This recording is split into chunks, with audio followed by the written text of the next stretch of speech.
Welcome to this exciting video where you once again join me in a wintry Scottish wonderland here. I've just continued this episode on from the last video when I was at that crazy little World War II bunker, and now I'm just heading along here because there's actually an old World War II anti-aircraft gun position hidden within this forest. And also, it was a crazy adventure the last time to get in here. I didn't really record much of it. I was just climbing through mad forest. So yeah, who even knows where this adventure is going to go, because I still need to get back that same direction, navigate my way through the forest, folks. So that's why I thought it's worth doing a separate video. This is one of these crazy adventures where it's absolute madness trying to get through the wood. Everything's so overgrown, and literally you're walking waving between the trees, ducking down. And it is crazy to me when I think there's World War II history hidden in the middle of all that. It's only the deer and maybe a few buzzards that see it nowadays. It's all just mossy cement rotting away into the forest floor. But it tells a tale of the history here. We're actually on the World War II Stracathro Aerodrome, which was a training aerodrome back in World War II. And it was kind of hustling, bustling place back in the day, and there's only a few small nuggets of the history left. But these couple of places I've been to in the last video, and then what we're about to see now, this is the hardest bits to see of this old airfield, because the landscape is just literally so wild. In this winter temperatures, it's literally 1 degree Celsius today, folks. Everything's frozen solid. Check this out, folks. This winter forest environment is crazy. The forest just gets darker and darker the further in you go, and you just have to pick a route through below the trees. But it's crazy, you can see it's green with moss and stuff where the light comes into the forest, and then look, the further in you go, no moss, it's just the brown tree needles on the forest floor. And it's crazy the way it's just eerie almost in the winter. And this history here is just hidden in the middle of that, which is crazy. And it goes to show this forest wouldn't have been as big, or even might have not been here at all back in World War II. That'll be the reason that they've got this anti-aircraft position in the forest. Check this out, folks, we've made it. Look at this, and just think of the wartime history we're witnessing here. Abandoned and forgotten in this almost jungle-like environment at times. It's just mad to see it. It's almost like something you would imagine would be in a forest in Vietnam or whatever. And it is a proper anti-aircraft position. And there's a reason it's cool to document it. The original wooden pole is still standing, and the gun would have mounted onto there. Some of my subscribers the last time theorised it may have been a Lewis gun that was mounted here from the World War II time period. And I believe they would have had ammo and maybe even a little shelter there within that other bit of the construction. Check it out, folks, right there. It's just a tiny little shed, most likely for ammo. And it would have all been going on here if there was an air attack. Because even though this was a training airfield, this could have actually come under attack at any moment from the German Air Force.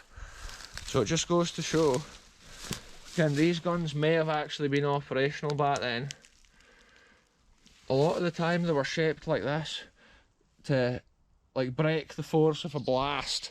And that's how, if you see a structure from a long distance away with an entrance like this, it's most likely World War II. But the reason I love this scene so much is because of its setting. And it's just here in the wild landscape. And I love seeing it the way the moss takes back over and trees and stuff grow up through them. That's what gives them their abandoned character. And you can see the poles already missing out of this one. I believe the pole's probably going to rot away as well on that one pretty soon. That's how it's cool to video it while it's still standing. because maybe in a few years' time it'll be kind of harder to even tell what these sites have been. And once there's no gun mount pole in the middle, you wouldn't even know that that's really what it was for. Because sometimes you would think a thing like this would even be like a substation or whatever. It's got these big cutouts.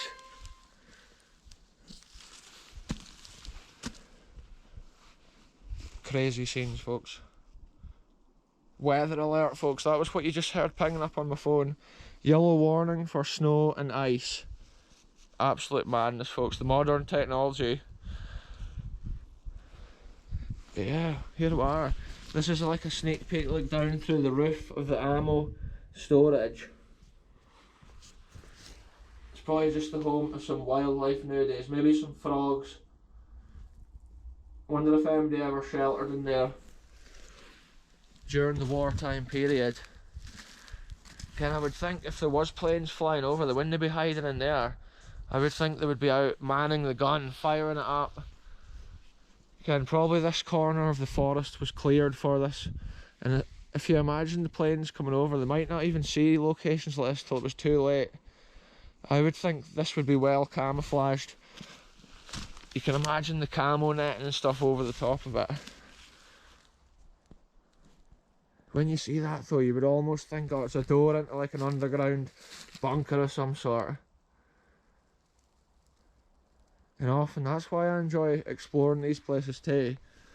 And each time you come to them, you can often get more information of history and stuff like in the comment section.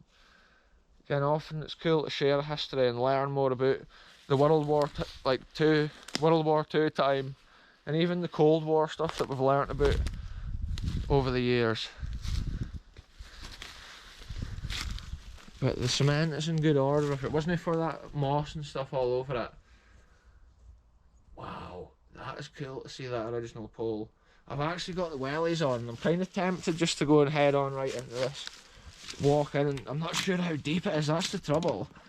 See, I believe normally that there might have been like the height of a man. So I'm not wanting to go and disappear down a deep hole here, folks.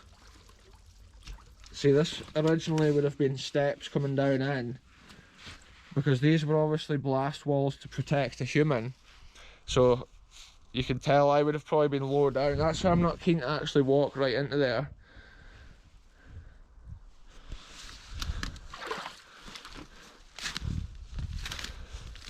Look, the actual top stone is off of this one. Maybe somebody was needing a lintel stone for like their farm shed or whatever.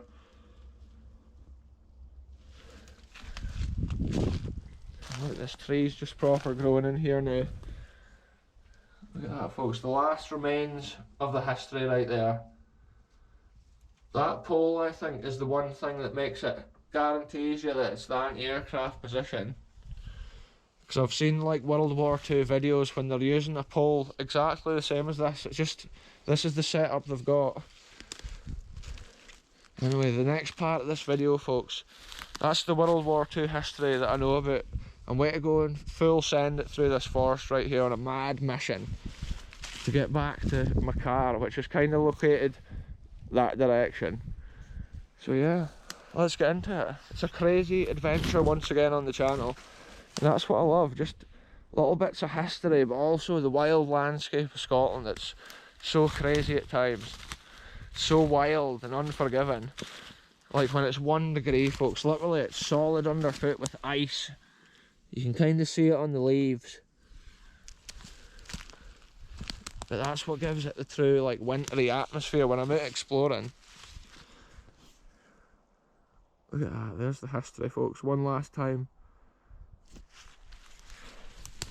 Anti-aircraft position, hidden in a Scottish forest. It's like, so cool to see that. And it was actually defending the Stracathro Aerodrome, RAF, World War II.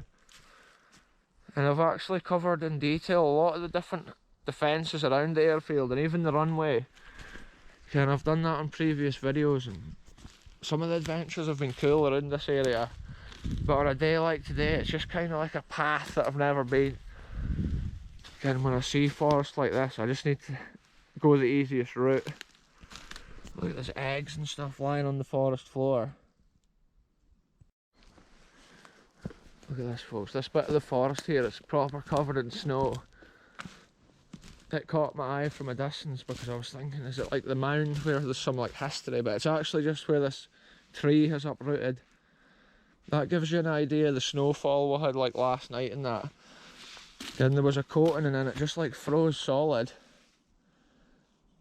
That's how it's like some crazy adventures. To even be documenting history today, it's been cool.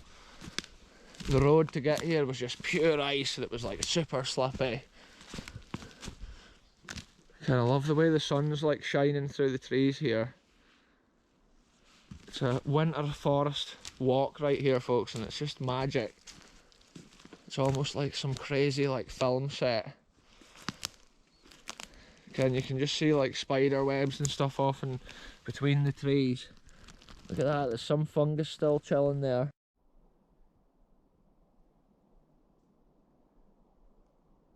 That's what I love about adventures like this, folks. It's the peace and tranquility of the land out here. And you hear nothing but the animals.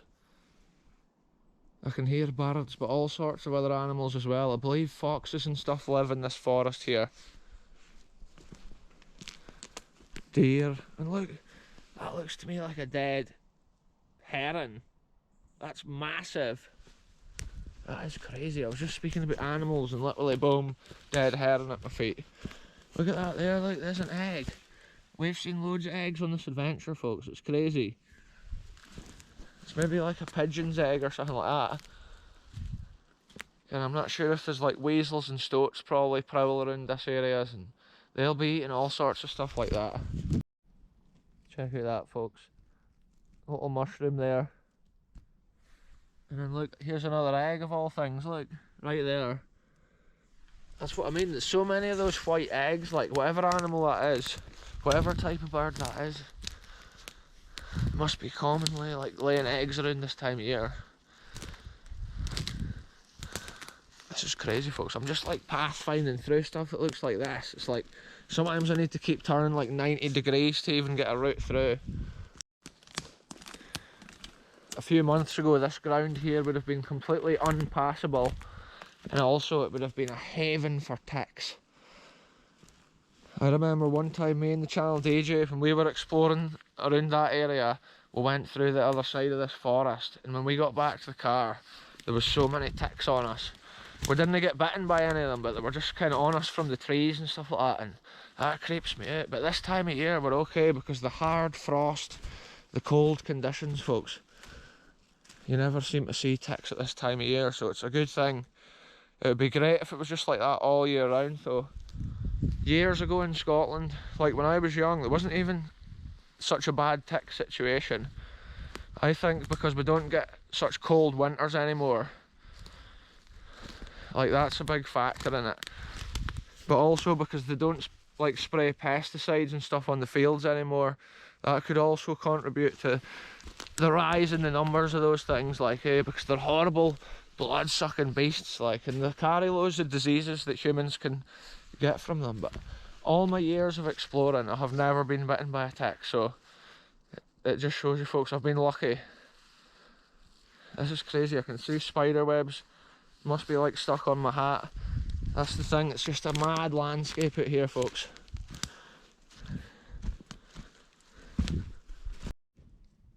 Look at that, folks, an old jar there abandoned in the woods. And then look, it looks like there's a bottle or something there. Maybe an old iron brew bottle. It's just random. Maybe somebody stopped here at one time for a picnic or something back in the day. Or maybe even it was like shooters or something. This is some of the bits here, folks. It's like the worst overgrown madness. Like, I'm just pushing through, picking a route. This is properly the land of the foxes out here. And I'm glad I wore the wellies because it's still like, there's a lot of waterways in a forest like this. That's just so rotten.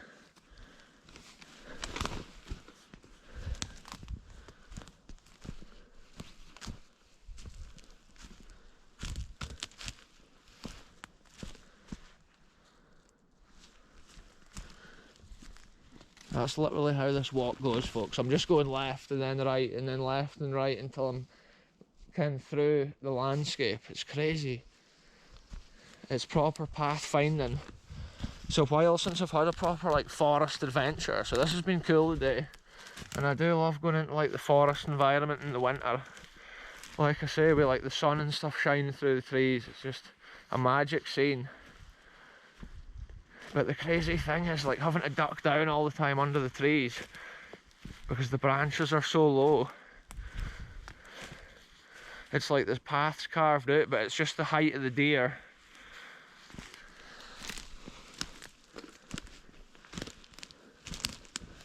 The forest floor is just years and years of like rotten wood, probably 10 foot deep. Maybe not quite, but you get what I mean, folks. It's like, it's just soggy old rotten wood underfoot. It's a crazy feeling when you walk over that. I think when you come further into the forest from the edge, it's less frozen. The ground's not so hard. This is crazy, folks. Look at this big pile of rotten wood. It's just, your feet just sinks into it as you walk.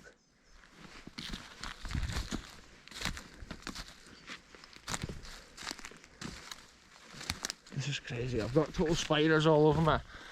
Sometimes it's funny because when I edit a video or whatever, I see a spider on me, like running about. I've seen that a couple of times before, and like obviously at the time of filming I've got no idea it's even on me, but today I could just feel spider webs over my head the whole time. But it's the forest environment, folks, that we're in. It's a spider haven, and I do like to see all types of wildlife, and even spiders and that. It's like, since I walked in here on the last episode, literally all that's come to life now. So this is a morning adventure right now, folks. So I've just made it through that total wild thick bit of forest, folks, and I've made it along to the big beech trees. I was hoping that I wasn't going to walk past all this area, because this is the area that I need to walk out of this forest on. But on hindsight, I definitely wouldn't have missed it, because it's quite a clear road leading off in front of me here. Like, we'll go underneath this dead branch. Probably not advised. Look at this mad like moss. See something? It's like there's stones under the, there's been something here, folks. There's actually stuff under my feet. Like, there's remains of an old pot of some sort.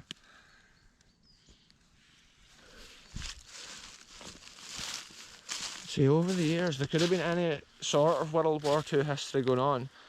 Maybe one day in the future I need to go that direction in this forest and see if there's any more abandoned like anti-aircraft positions and stuff, because I love seeing that. It's just the nature, the way it takes back over, the character it's got. It's just so cool, folks. There's something about the character of those cement structures once they've been abandoned and they start decaying after years and years. It's cool to see the way the moss and stuff grows over them. It's almost an eerie kind of vibe you get from the old abandoned war buildings, just because of the grey cement. And at this time of year it is like exploring somewhere completely different. Like, Scotland changes so much through the seasons. The environment these places are located, it's just mad that they were able to construct stuff like that. It's like a boggy forest, and as we saw from the structures, the bog's kind of taken back over and they're proper like full of water and leaves and other forest debris. But if you consider the 1940s, those structures have been empty for so long now. Think how many years the trees have been shedding their leaves into stuff like that. Yeah, I think all these trees over the road kind of bit must have blown down in the recent storms in the summer. And I do love seeing like the way the forest is. It's just crazy, folks. I keep expecting to see some more history just abandoned, but there's only so much like forest you can navigate through in one day. See that little tree there? That would be a fine little Christmas tree right there, folks. No way, check this out. Look at the fungus on this tree. It looks like an oat cake or something like that. Look at that, folks, that little tree, because of the wet conditions here, look at the moss is just taking over it. The moss is just killing the tree off, and it's crazy to see that. Moss is a total wild, evasive plant, really, when you think about it. Check this out, folks, this is absolutely crazy. On that, look, there's a ladybird, frozen solid. I don't even know if it's dead. It's got a droplet of ice on its head. How crazy is it, folks? That ladybird is out here in this madness, frozen to the side of the tree. I don't know if it like thaws out and then comes back to life and continues its day, like. Wow. I've never seen that before, folks, but for sure it's frozen, like. That's what I mean about nature and like these adventures. You just never know what you're going to see. It's crazy wee like nuggets and kind of madness, folks. That stream that's flowing through, there's actually steam coming off it now there, I've just noticed, since I've turned back around. It just shows it's like about midday, planet Earth comes to life, and often if you're right in the heart of like a forest like this, can you just see some crazy little things in nature.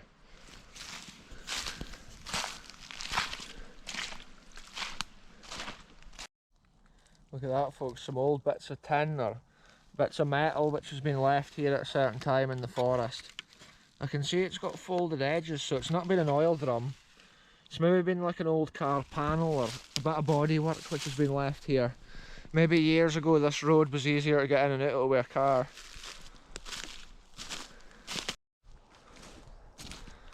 So this is it, folks. I've made it through the thick, dense, unbearable forest on this crazy day. When I walked in, my hands was cold, but they're fine now. Now it's my feet, folks, they're freezing cold. That's because I'm wearing wellies, obviously. I should have had on the double socks, but next time maybe on the adventure. That has been crazy though, folks. I can even see this little barn in front of me is actually frozen. That's the temperatures we're dealing with right now. It's a crazy freeze here in Scotland. So that was cool, folks. It was a mad adventure through that crazy frozen forest. But it was cool to see that abandoned anti-aircraft position from World War II, hidden and forgotten in this wild landscape of Scotland. Anyway, I'm going to end it here. Thanks very much for watching, and I'll be back very soon with the next adventure.